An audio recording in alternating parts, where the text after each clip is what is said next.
Voici la postérité de Noé. Noé était un homme juste et intègre dans son temps. Noé marchait avec Dieu. Genèse chapitre 6, verset 9. Sommes-nous, nous, nés de nouveau, appelés à être comme Noé? Oui, nous le sommes. Noé était le seul homme à cette époque à être juste et intègre et il marchait avec Dieu. Seul contre tous, il marchait avec Dieu et cela lui fut compté comme grâce, non seulement pour lui et sa famille, mais pour toute l'humanité qui suivit. Noé est le témoignage de ce qu'est une vie de disciple de Dieu. Une vie juste, intègre et marchant avec Dieu dans un monde hostile et ténébreux à outrance. Voilà ce qui plaît à Dieu et surtout ce qui lui prouve notre amour. Faire ses commandements.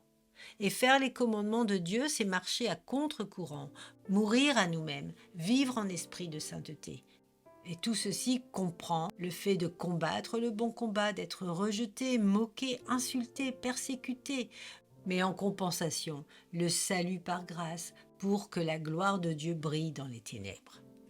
Ce prix à payer nous promet la vie éternelle et un héritage divin dans le royaume céleste. Sans ce prix et cette nouvelle naissance, nous irons tout droit en enfer pour n'avoir pas été justes, intègres et marchant avec Dieu. La Bible déclare cela et c'est la vérité, parce qu'elle accomplit toutes ses prophéties et atteste par tous ses témoignages vécus de la conformité de sa parole. Noé ne vivait que pour l'Éternel, et il fut porteur d'une foi qui dura plus de 100 ans par la construction de son arche. Frères et sœurs, il n'y a pas de comparaison avec ce que le Seigneur a demandé à Noé et ce qu'il nous demande, et cependant combien souvent nous rechignons à la tâche. Que ce message nous invite à nous repentir de tout notre cœur. Que ce message nous place face au miroir de nos transgressions, de nos iniquités, de nos désobéissances encore trop fréquentes. Jésus a accompli la tâche qui revient au Seigneur, mais à notre tour de marcher dans l'obéissance, de renoncer et de porter notre croix. Un disciple ne rechigne pas, il est volontaire pour les œuvres de la foi. Cessons de céder aux sirènes de la tentation et des influences diaboliques de ce monde, et devenons les violents qui s'emparent du royaume. Le temps est venu, dans ce monde rempli de haine et de violence, d'être des Noé et de préparer l'arche en Christ. Christ est la nouvelle arche, l'arche de la grâce, celle qui sauve et offre un billet pour une nouvelle vie. Proclamons la bonne nouvelle. Il n'y a plus de temps à perdre. Nous avons été sauvés uniquement pour cela, pas pour nous-mêmes, pas pour être plus heureux, mais pour participer au sauvetage des âmes perdues.